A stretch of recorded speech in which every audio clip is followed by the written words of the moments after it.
The following podcast is part of a certified educational activity titled Integrating Immunotherapy in Resectable Non-Small Cell Lung Cancer: How to Modify Treatment Trajectories and Reorganize Multidisciplinary Care Pathways. Access the entire activity and complete the post-test at peerview.com/PJW860. Downloadable slides and practice aids are also available.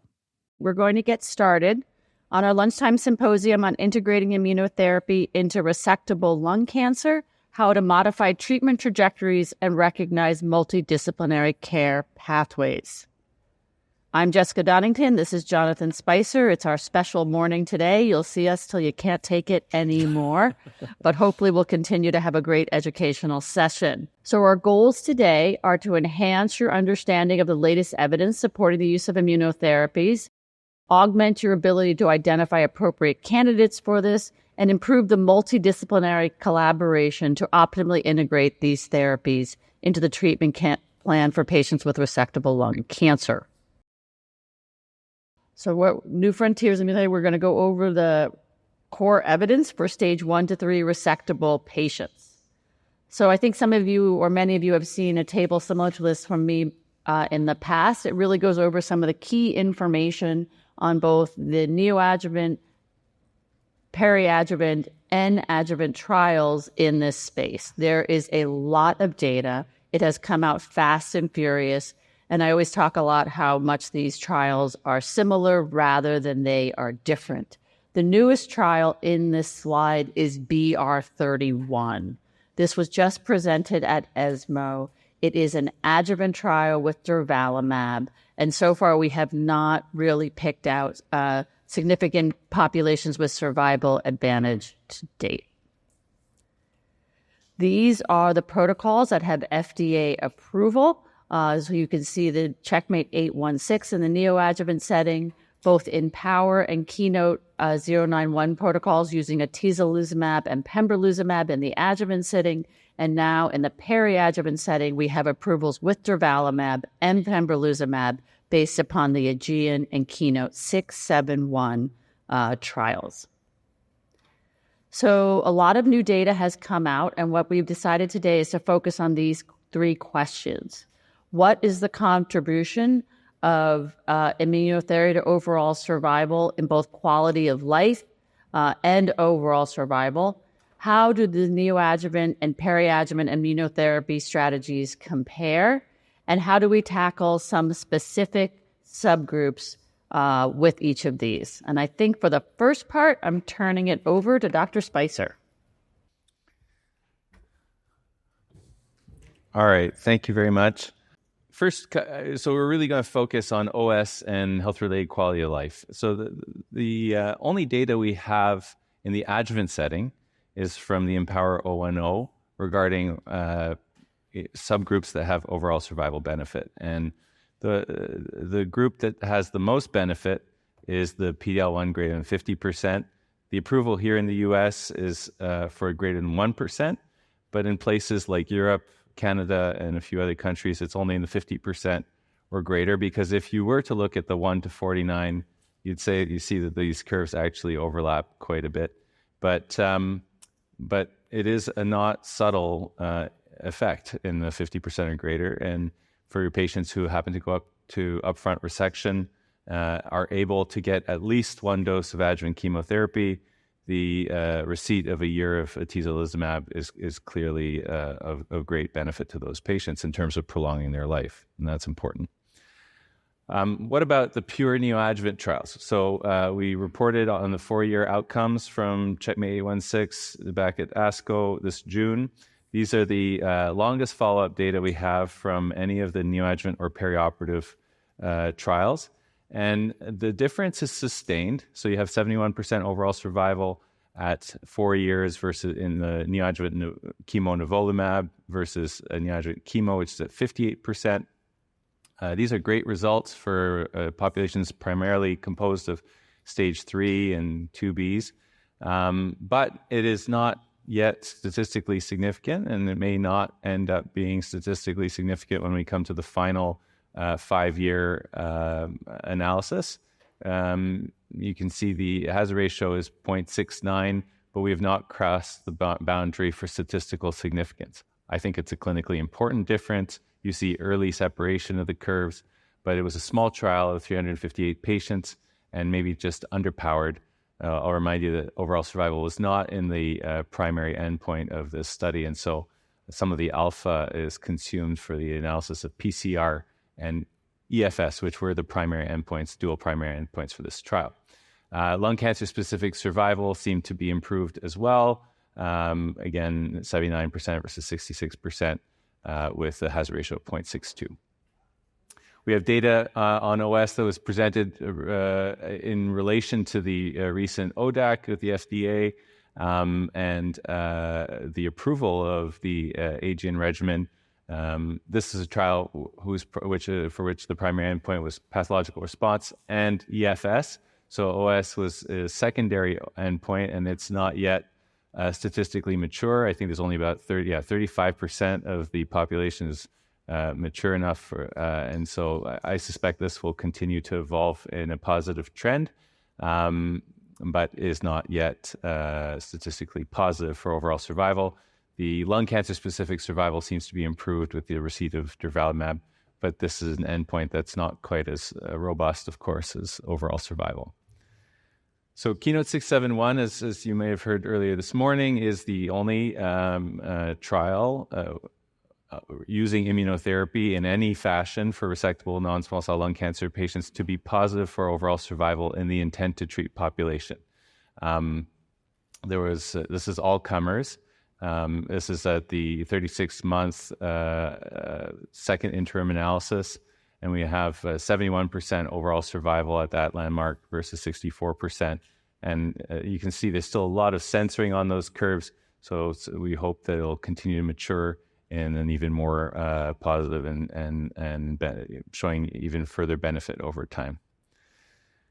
That is great, but it would be a major problem if it came at a significant cost to patients in terms of quality of life. Of course, it's not assessing financial toxicity or time toxicity in terms of the requirements of the patients to complete the regimen, but in terms of a comparison to a placebo, you can see the lines are completely overlapping. And if you go into all of the subdomains of the QLQ-C30 questionnaire, they are all quite similar. The only moment in time where there is a decline in the quality of life is shortly after surgery, and you'll see, and this has been reproduced in the other trials as well, where you'll see a rather quick return to baseline. I think this is really important when you're in your tumor boards and discussing should this patient go to chemo-RT or adopt a surgical course. You can tell your colleagues and your patients that the vast majority of patients will return to their baseline quality of life within a few weeks of completing surgery. That's very valuable, and I'll tell you there are no such data in the chemo-RT world. All they can tell you is from the point of randomization to adjuvant durvalumab, they don't have the data from the point of diagnosis, evaluating prospectively the patient's quality of life through the 4 to 6 weeks of chemo-RT and the time after and what happens to them, those who do or don't make it to the adjuvant immunotherapy. So we have very strong data in the surgical world to support the use of this approach, and I think that's great news for us. But what do we have to do as surgeons to ensure that we offer the best results for our patients? So number one, get your patients to surgery. So select patients who are operable and operate on them. The hazard ratios are favorable for the patients who got surgery. Do the operation that is required to get all the disease out. There's benefit whether you do a lobectomy, bilobectomy, or pneumonectomy. So get the tumor out, get it all out. Get an R0 resection, because if you don't, hazard ratio is not so advantageous. So pick patients in whom you think this is feasible, and once you take them to surgery, ensure that this is done. Use frozen section liberally, and call another partner if you think you're struggling to get that R0 to make sure it is done. So I think these are really, really key points. And there are data to help us get there. If you're worried about the necessity to complete the operation by a minimally invasive technique, don't be. because the return to quality of life, if the patient has a thoracotomy or a minimally invasive resection, at least in the 816 trial, is the same. So don't sacrifice the completeness or safety of the operation for the sake of completing it minimally invasive. This is super important, and I'm going to, if we have time, get to a case at the end where I may have not done this, and these data have helped me be more expedient to convert if I'm struggling by a minimally invasive approach. And surprisingly, the return to baseline quality of life, regardless of extent, lobectomy or pneumonectomy, seems to be quite swift. So if you pick a patient who is fit enough to have a pneumonectomy and you perform it, surprisingly, their quality of life returns to baseline rather rapidly and stays there throughout the course of their trajectory. And then we have data from that Dr. Cascone published with the 77T team in the New England Journal. And I think this is super important. This is time to definitive deterioration in quality of life. So the receipt of perioperative nivolumab not only improved event-free survival, but it slowed definitive deterioration in quality of life. And that's what our patients really want. You can tell them this regimen will make sure that you maintain the best possible quality of life for the longest period of time for the disease that you have. And I think now we're going to go on to Dr. Dunnington's second part, the challenging peri-op versus pre-op question. All right. So this morning, Jonathan introduced this work which was presented at World Lung, looking at those patients in Checkmate 816 versus those patients in 77T who got one dose of their adjuvant immunotherapy. This to date is the best analysis we have. I was a co-author, so I am biased. I think these types of exploratory analyses are not perfect. They are not randomized trials, but I think they give us good signals. This was individual patient data. The weighting was, which trial we weighted to. Did we weight to the Checkmate 816 or to the 77T? The biggest difference between the populations, surprisingly, was geographic. Baseline characteristics were otherwise incredibly similar. And then this is the landmark event-free survival from the time of surgery. The statisticians felt very strongly that there was no way we could do this except from the time of surgery. And we do see a slight survival advantage for the peri-adjuvant approach. We then did several subgroups. So first by path CR and no path CR. And again, not a lot of difference between those patients who had a path CR, whether they got the adjuvant or not, but there seems to be clear separation from those patients who had residual viable tumor. Also, a little bit of a surprising signal with regard to PD-L1 status, where we saw a greater benefit with the addition of adjuvant in those patients who were PD-L1 negative. It's this conversion of the tumor. Is this in need of more treatment? It's a little bit hard to fully call that one. And then a little bit of stage-related data, kind of, again, a little bit surprising that in this, the benefit we saw with the addition of the neoadjuvant was regardless of the stage, but looks like the curves are a bit more separate in those patients with 1B or 2 disease. This is data from the Keynote 671, again, kind of, separating curves. Sometimes we see these all together, but I think the advantage of the neoadjuvant might be more pronounced by kind of separating those and looking at what the post-op implications are. And I do think that we see the greatest advantage in those patients with residual viable tumor with a kind of growing and sustained separation of those curves. And now we're going to tackle some specific subgroups. And again, we started some of this morning. I'm quickly going to run through some of the data which you saw this morning. This is the Aegean data comparing the N2 population to the entire intention to treat population. And again, we see a very similar pattern in terms of path CR and major pathologic response. And then here is the event-free survival, again, with the N2 population to your left. And the curves look very, very similar.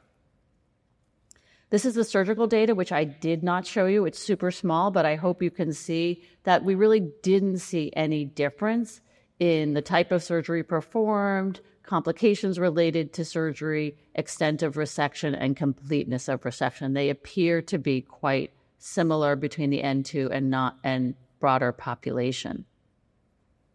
And then this is the data from the Checkmate 77T. Here we see the N2 versus non-N2. What's brought out in the lighter bars are those patients who went to surgery with an R0 resection. So not surprising. We see higher rates of both past CR and major pathologic response in those populations. Here is the past CR data. And again, this is now single station versus multi-station disease. And again, it's hard for me to say that these patients don't belong at surgery when I can see a 29% past CR rate in a multi-station N2 patient receiving chemoimmunotherapy. Here is EFS data, and again, here we're looking at the N2 versus non-N2 populations, and the EF benefit does appear to be larger in the N2 positive, with a similar kind of survival curve in the treatment arm. And again, very similar to what I showed you this morning between the non-N2, single-station N2, and multi-station N2, and kind of straight across, very similar survival in the treatment arm, and kind of dismal survival in the control arm, especially for multi-station N2 disease. Now we're going to go on to ctDNA, and I think this is just so exciting how much this has moved into this space, and again, how consistent our findings are from one trial to the next, telling us that this is a real signal, even if all of the science isn't perfect here. So this represents what Dr. Harpel showed us this morning about ctDNA clearance from the Aegean trial, and that clearing ctDNA was really an incredibly strong marker for event-free survival. This is ctDNA clearance from the Checkmate 816 trial. 56% of patients in the treatment arm cleared their ctDNA, and once again, we see a really strong correlation between clearance of ctDNA, and in this case, that's an overall survival curve, not event-free survival. And then Checkmate 77T. So within the nivolumab arm, we see 66%, not so different from the Checkmate trial, clearance of ctDNA in those patients who received the nivolumab as part of their induction strategy. And we can also see that in the kind of correlation in the bars closer to me of what does it mean to have ctDNA and what does it mean for past CR. And so no patients who didn't clear their ctDNA had a past CR. But half of the patients who did have clearance of their ctDNA did have a past CR. So I think these are two markers working hand in hand, and I think we still have to pay strong attention to both of them as we talk about what happens next. Very interesting, this looks at ctDNA recurrence from the Checkmate 77T. So in all the patients who had their ctDNA cleared and then went on to their adjuvant therapy, about 8% in the nivolumab arm compared to 20% in the control arm had a recurrence of ctDNA positivity. And I think that's kind of an important marker. And again, how do we correlate all of that with past CR? So again, ctDNA recurrence in those patients who had a past CR, much less for nivolumab than without. And it's kind of still 4%. So again, all of this needs to be taken together. I actually really love this swimmer's plot, which tells us about these patients who had this recurrence once they had already cleared it in this trial. The first 4 lanes are those patients in the nivolumab arm, and the squares represent where they had their ctDNA recurrence. And yet, because that was kind of a central lab, it's not like the treatment physicians necessarily knew this. And you can see that many have gone on and never received additional therapy or had clinical evidence for recurrence. That's really not true in the nivolumab, in the control population, where most patients who had their MRD recur quickly went on to receive additional therapies, and we even saw a couple of deaths. We're getting really good at this. We're almost done. We're almost done. We're going to have lots of time for questions. So if you guys don't put anything in, we're just going to start singing and dancing up here. There's always stuff to talk about. So I'm going to show you a case and really it's about. I'm going to try and illustrate how it'd be nice if we had all this information going into the OR, how it might influence our thinking, especially when dealing with difficult cases. And this is me struggling over 6 minutes, which was more like 3 hours of torture before I finally, did the right thing. So this was a 69-year-old patient, Inuit, active smoker with this left lower lobe mass. She had an EBUS that showed 4RL and 7 were negative. There was squamous cell carcinoma with PD-L1 50% in the 11L lymph node. And so she was staged as a T2B N1 by EBUS PET CT and CT head. She had excellent lung function. She was a hunter and liked to be active. And you can see the response here post 3 cycles, which she tolerated remarkably well. She actually flew back between Montreal and the Great North to come get her staging scans. And so we went straight to surgery. And I was thinking this was going to be a chip shot and going to be an easy case. And I guess the first hint that it wasn't going to be so easy was this adherence over the aorta. It was a little bit more stuck than I expected. And anyways, plug along and try and get that cleared up. And I want to thank my fellow Luciano Bulgarelli, who did all the video work and edited this video. So here you see our dissection on the posterior hilum with the vein. It is evidently stuck, and now we're trying to go into the fissure and get that level 11 lymph node, which is positive. You can see I'm kind of a hook cautery suction kind of surgeon, pretty rudimentary stuff.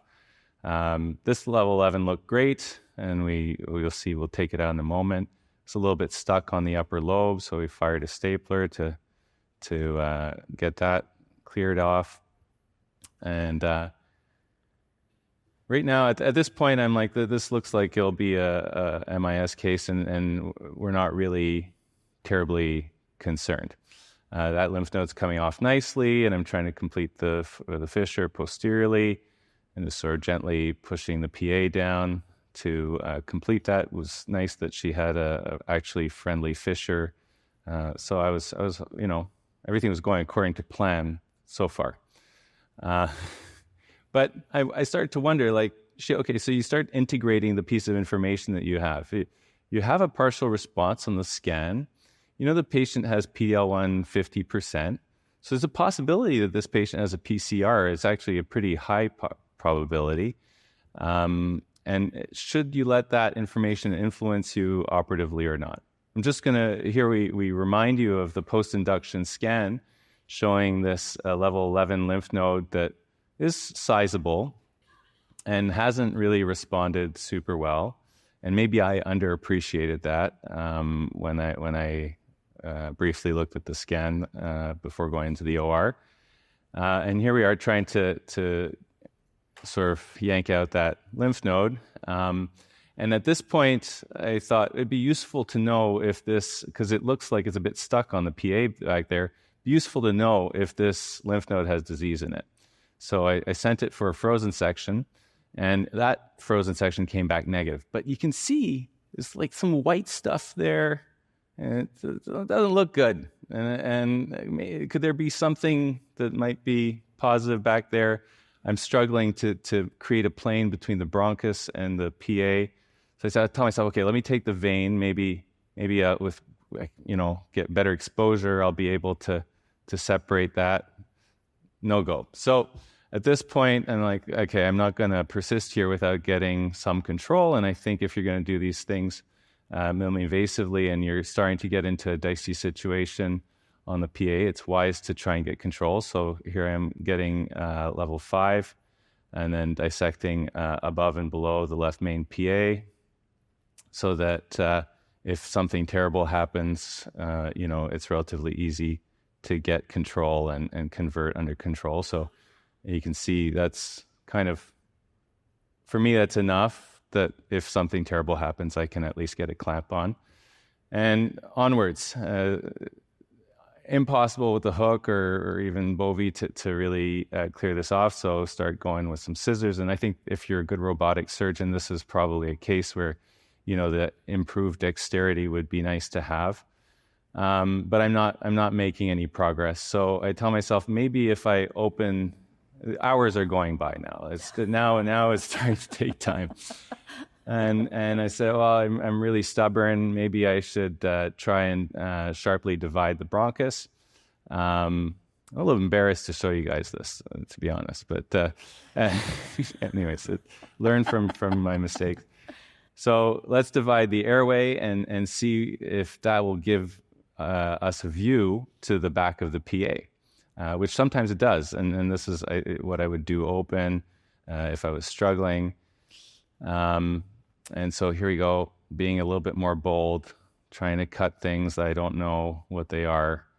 And there we go. Oh, there I did it. So now I put a clamp on and we convert and we do a sleeve. And maybe I could have saved myself 2 hours, her more anesthesia time and a lot of struggling and a lot of risk had we not just known that her quality of life would be back to wherever it would have been had I done it minimally invasive or not. Now, she had a complicated course. Unfortunately, it took us almost 2 weeks to recognize that she had adrenal insufficiency and treat it. She wasn't presenting in a typical way, but it seemed to be an IO-induced adrenal insufficiency. She had postoperative pneumonias.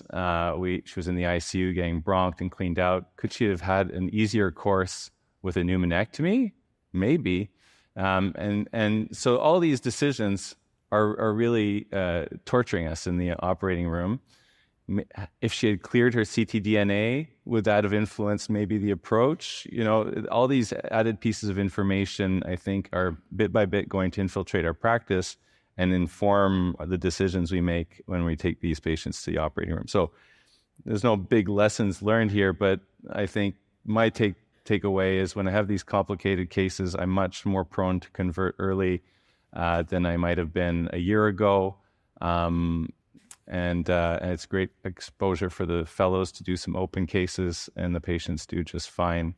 And I also struggle with the idea of, should you go ahead and do pneumonectomy in this patient? She had residual disease. The margins ended up being clear, but I think she would have gone home post-op day 3 after pneumonectomy with those lung functions and the fitness that she had. And now that we know what the EFS benefit, even for the pneumonectomy patients, and the OS benefit for the pneumonectomy patients, maybe when the patient is really fit for it, that's the easier operation for them to recover from. So just some thoughts there on that case. I think we're on to the Q&A, and we have about 10 minutes now. So it's not too late to enter your own questions for us to discuss. What's your approach to talking with the more conservative oncologist about adopting this? Kind of some places the surgeons tend to be more at the forefront and pushing neoadjuvant therapy. Other places, like, in U of M, a lot of our patients come from different parts of the state, and the oncologists are pretty much at the front lines as far as recommending, neoadjuvant chemo, radiation, or whatever. So what is your recommendation as far as approaching that strategically, as far as trying to encourage them to incorporate this in their practice? I practice in a bit of a different environment up in Canada, but those discussions always come up. People, you have early adopters and late adopters, right, wherever you are, and it can be hard to work across institutions. But there are a lot of opportunities that are offered to patients via a neoadjuvant strategy that, and I think we've built up a pretty strong prehabilitation effort at our center. Patients don't always come to us in the most medically optimized state, and so that is a great opportunity, to get smoking cessation accomplished, to get all their diabetes under control, hypertension, all these things. You buy yourself some time to get them really tip-top shape to the OR. And I don't know if it's a selling point to the medical oncologist, but I don't like what would they rather do? Is it that they'd rather do chemo RT, or what is the alternative that they would rather you just operate up front? What are you dealing with? Yeah, I think just more so like, oh, yeah, I'm not sure about IO, the data is this and that, and we're just, my partners are trying to get them to adopt it, even more so at our center, right? Still just a bit more hesitancy and, the obscurity behind the data. So I'm just thinking like, what are the discussions elsewhere to get, oncologists to embrace this more openly? So I always think that, so when we started with Checkmate, I always thought the cell was easy. It was 3 and done versus 12. And it was like so easy. It was like shooting fish in a pond. Sure. There. It was easy. Now it's a little more complicated because we are seeing that most patients are going to get peri-adjuvant, but we also have watched the results mature, and they really are consistently and strongly so good that I think you just have to show them the data. Yeah. I really think that's what it gets down to, and I just don't think there are big safety concerns that are out there. While 20% don't make it to surgery, it's more like 2% that don't make it to surgery for toxicity. Yeah. 20% don't make it typically because we made a bad decision. And I would say develop your own data. I mean, in our center, it's, I would say 5%, maybe less, who don't make it to surgery. So I think you have to know the data. You have to be able to compellingly propose it to the oncologist. I get the sense that most of the oncologists that folks work with in the community here are general oncologists who might not be going to thoracic meetings. Right. So I remember when 2016, I wanted to operate on N2 disease. I don't know why. It was an idea that we should operate on N2 disease. We had a dinner and we talked about it and we looked at the evidence and we brought everyone together. I think you have to do that sort of team building stuff with all the folks you interact with. Thank you. There's some good questions here, but go quickly from the microphone and then we'll tackle these. Oh, thank you. I'm Hao from Brigham and Women's Hospital. So I have a question is that from the Checkmate and the Keynote study, we know that percent RVT is a reasonable prognostic factors for patients. And do you think it's reasonable for us to use the same inductive therapy for patients with the percent RVT over like 70 or 80%? I mean, if the patient didn't get response in the inductive therapy, so why would we use the same inductive therapy after the surgery? So I do think this is where our next wave of trials is going, because I think we have now from these trials recognized, those patients that do very well, kind of well, and then those, you're right, which don't appear to benefit. And so I think that is the next wave of trials. Yeah. And I think I'm not a medical oncologist. I think it would be hard to take someone who had 80% residual viable tumor and put them on a similar regime. At the same time, it's not like we have better in our back pocket right now. Yeah, maybe we need to see some more combined therapies for that patient didn't get a well response. And also, I got another question is about the very interesting data about the stage 3A and with N2 and non-N2 subgroup, because the tumor draining lymph nodes has a very important responses among the tumor microenvironment to get the tumor to respond to immune therapy. So for N2 disease, if the tumor has the metastatic lymph nodes, usually the lymph nodes show the immune suppressive microenvironment. So I'm very curious about what's the behind the mechanism of that, the better response of the N2 disease. Well, two things. So one about the percent RVT question. Part of the reason I'm hesitant to offer adjuvant IO to a patient who has greater than 60 or greater than 80% RVT is that patient may develop an immune-related toxicity that then prevents them from getting onto a trial that is actually bringing appropriate therapy to them when they do recur. So often in our tumor boards, we'll discuss, and we'll tell the patient, look, you have a very bad prognosis with this. We could offer you this treatment, even if there isn't really much evidence that it benefits you.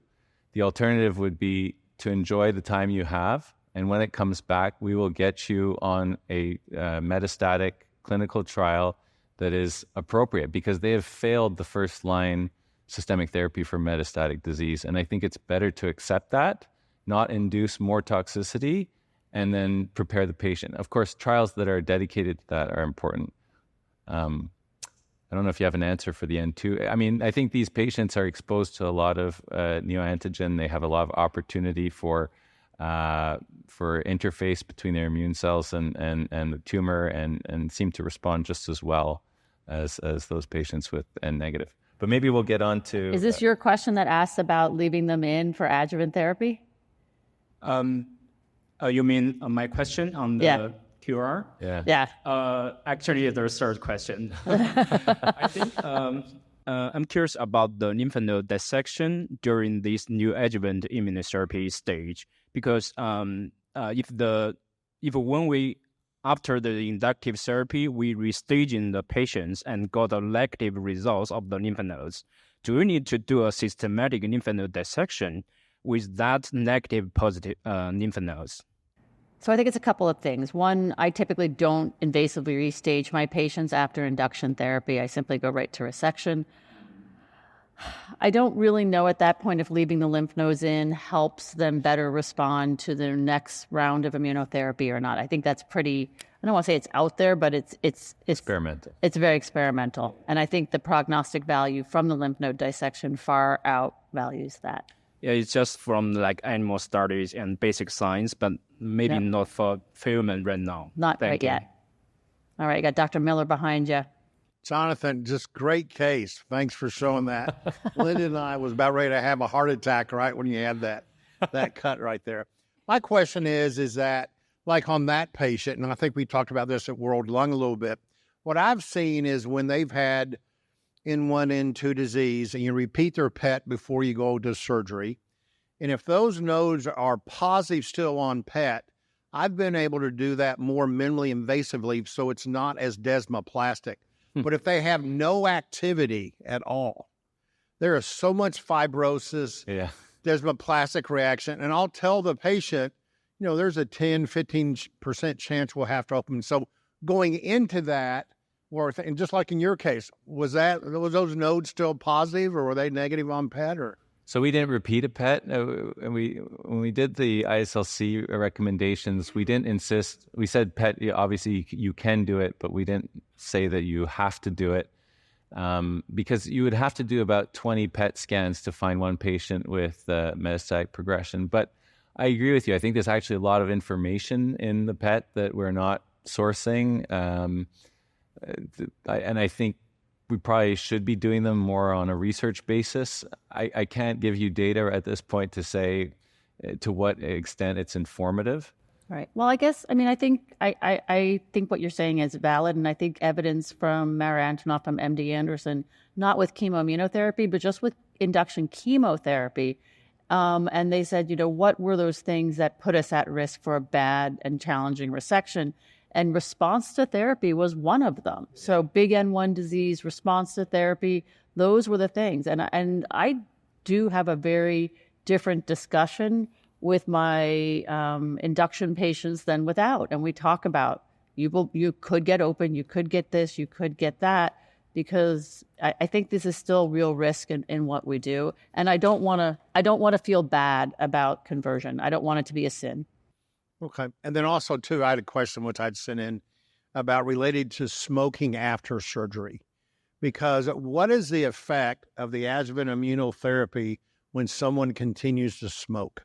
Is there an issue with their immune system, which their immune system's already kind of jacked up for, you know, they had their cancer, they stopped for 2 weeks. Hey, great. Thank you for doing that.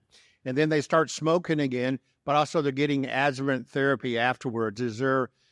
I don't we have enough patients to look at that, but are they continuing to affect their immune system, you know, twofold?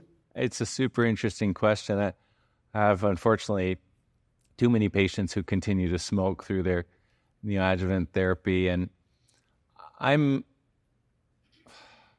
not sure. I think there's an opportunity there to do some science about the impact of continued smoking on response to chemo IO. Obviously, to your point, like to what extent that will have downstream effects for the receipt of adjuvant. It's clear that the smokers are the ones who benefit the most from this stuff. Is it because of a biology effect? Is it a contribution of active smokers? Is it possible that active smokers respond better? I mean, the inflammatory consequences could fit. It's not impossible. And even the ones that clear their DNA, yeah, and they develop recurrence, was it because they were smoking? Sure. Yeah. So I mean, it's something to look at. I think, a lot of the talks at these meetings so far have been from these phase 3 trials because there's been so much data. But I really hope that in the coming years, it's us as a surgical community generating these data and answering these questions through new projects that come through, because we're really kind of been gifted an opportunity to really understand the biology of these new therapeutics. And so hopefully we do that. All right, I'm going to go to the iPad for a minute. Stephen Broderick asked kind of 2 questions about getting ready for surgery. First, what kind of tests do we do to get ready? And do we add things like thyroid function tests and, adrenal testing? And 2, what about timing? And I think that's a really interesting concept, the timing. A lot of our trials made a big deal about 4 to 6 weeks. I think a lot of that comes from chemoradiotherapy trials, and I don't know how relevant that kind of 4 to 6 week time frame is. I actually would love for, to see a little bit of that data about responses, complications, and EFS based upon when you go to surgery. I don't really think it matters. And if I have noted when we've gone from 3 to 4 cycles pre-op that my patients look a little worse now, and I'm delaying longer to try and give them chance to recover, and I'm not feeling like things are different. I haven't added all of those other studies looking for the itises, but many of my oncologists are regularly following those stuff. So I can't tell you if everyone has had it checked within 6 weeks of surgery or not. I think the restaging question is pretty central. Again, when we wrote that ISLC consensus, we've had to respond to a letter that basically accused us of saying that we shouldn't restage and invasively. And I don't think that's the case. A patient who has evidence of progressive disease, if you feel the need to rule out N3 disease, or if you decide to do a PET and you see immune flare, it may be pertinent to do invasive restaging. But that's another area of unmet need in terms of generating evidence that should be easy for us to do as a community to explore the value of restaging and whether we should or shouldn't modify our surgical conduct according to invasive restaging. Just a really quick comment about the itises. There's a great paper, and I can't remember who all is on it, but Jamie Chaft led the charge with it, with, I think, her critical care people. And it just talks about what the itises are, how to look for them. And I really highly encourage you all to read it, but also to share it with your anesthesiologists and your intensivists, because I think they're totally in the dark about this stuff. Yeah, we need to be better doctors about all this stuff because it can be subtle to pick up, especially if you're not tuned in. And in this case, we think about it all the time, but it wasn't a typical presentation. We thought it was just a bronchial anastomosis problem. But there was more to it than that, and it's worth even implementing these things into your pathways to be checking AM cortisols and stuff like that. Yeah. One more thing, I'm going to look at questions regarding past CR and ctDNA clearance on deciding who goes to surgery and who doesn't. So ctDNA, we don't find it in everybody. It is still not prime time, and it's not something I would recommend in deciding surgery or no surgery. And in terms of past CR, it's like the esophagus. We don't know who's a past CR until the pathologist has the specimen. So is that a population who maybe didn't need surgery? Maybe, but we are certainly not at a point where we can stop operating based on what we have. Good. All right. We're at time, so I think we're all done, eh? I think we're done. This was a really good session, really great questions, and I thank you all for participating. Thanks, Jeff. Thank you for listening. Remember to download the slides and practice aids and complete the post-test for instant credit. This activity is certified by PVI, PeerView Institute for Medical Education. This activity is supported through independent educational grants from AstraZeneca, Bristol Myers Squibb, and Merck Co. Incorporated, Rahway, New Jersey, USA. To access all materials for this activity, visit peerview.com/PJW860.